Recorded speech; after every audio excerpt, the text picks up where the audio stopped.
Hello friends, welcome to our channel. इस video में हम बात करते हैं who can become member of Nidhi company. Nidhi company का मेंबर कौन व्यक्ति बन सकता है।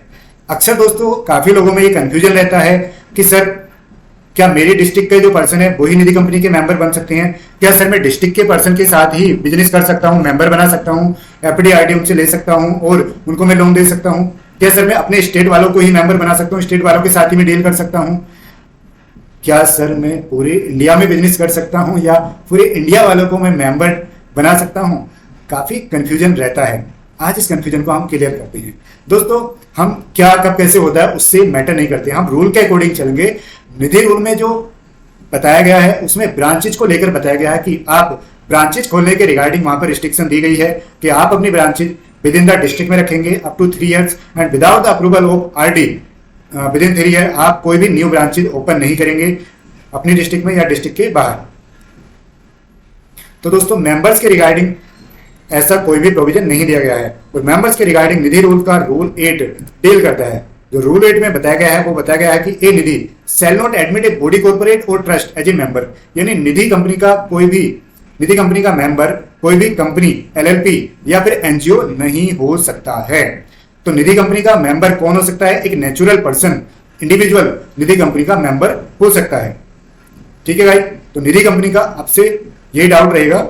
और except as otherwise permitted under these rule, कोई भी निधि कंपनी की जो मेंबरशिप है वो 200 से कम नहीं होनी चाहिए कभी भी। यानी दोस्तों from the date of incorporation within 1 year हमें अपने मेंबर्स 200 करने होते हैं और 200 होने के बाद कभी भी वो 200 से कम ना हो, जैसे रूल में प्रोवाइड कराया गया है उससे छोड़ करके। वैसे तो हमें हमेशा 200 रखने होंगे 1 साल होने के बाद में। और उसने फिर बात की क्या माइनर भी निधि कंपनी का मेंबर हो सकता है। माइनर कौन पर्सन होता है? माइनर एक ऐसा पर्सन होता है जो अभी 18 साल से कम आयु का है। तो अगर किसी व्यक्ति की एज 18 साल से कम है तो निधि कंपनी का मेंबर नॉर्मली नहीं हो सकता है।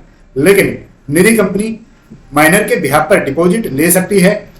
ठीक है, अगर वो डिपॉजिट निधि कंपनी के किसी दूसरे मेंबर ने दी है और वो दूसरा मेंबर उस माइनर का लीगल गार्जियन या फिर उस माइनर का पेरेंट्स है, मम्मी पापा है उस माइनर का, वो नेचुरल पर्सन है, कोई कंपनी वगैरह मेंबर हो ही नहीं सकती, तो कंपनी वगैरह उस माइनर के बिहाफ पर गार्जियन भी नहीं हो सकती है।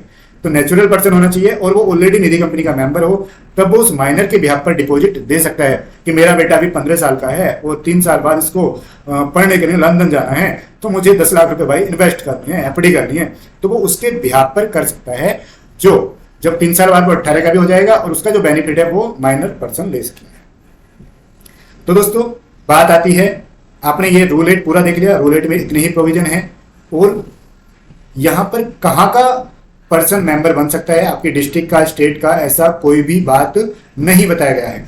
जब ऐसा कुछ बताया ही नहीं गया तो इसका मतलब यह दोस्तों प्रैक्टिकली भी हम लोग ये देखते हैं, इंटरप्रिटेशन ऑफ लॉ के अकॉर्डिंग आप पूरे इंडिया में किसी भी पर्सन को अपनी कंपनी का मेंबर बना सकते हैं। ब्रांचेज खोलने के रिगार्डिंग रिस्ट्रिक्शन है, लेकिन मेंबर बनाने के रिगार्डिंग यहाँ पर कोई भी रिस्ट्रिक्शन नहीं है।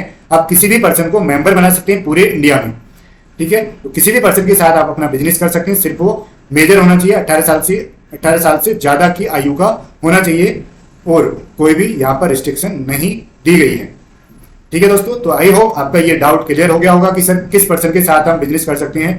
किसी भी पर्सन के साथ कर सकते हैं, चाहे वो आपके डिस्ट्रिक्ट का हो, आपके स्टेट का हो या फिर आपके स्टेट से बाहर का हो, किसी भी स्टेट का हो, आप उसके साथ बिजनेस कर सकते हैं। तो दोस्तों I am CS Jagdish Singh, practising company secretary in Delhi. किसी भी क्वेरी के लिए आप हमें कॉन्टैक्ट कर सकते हैं। हमारी email ID, phone number, form की डिटेल्स आपको डिस्क्रिप्शन में मिल जाएगी, तो आप हमसे कनेक्ट हो सकते हैं।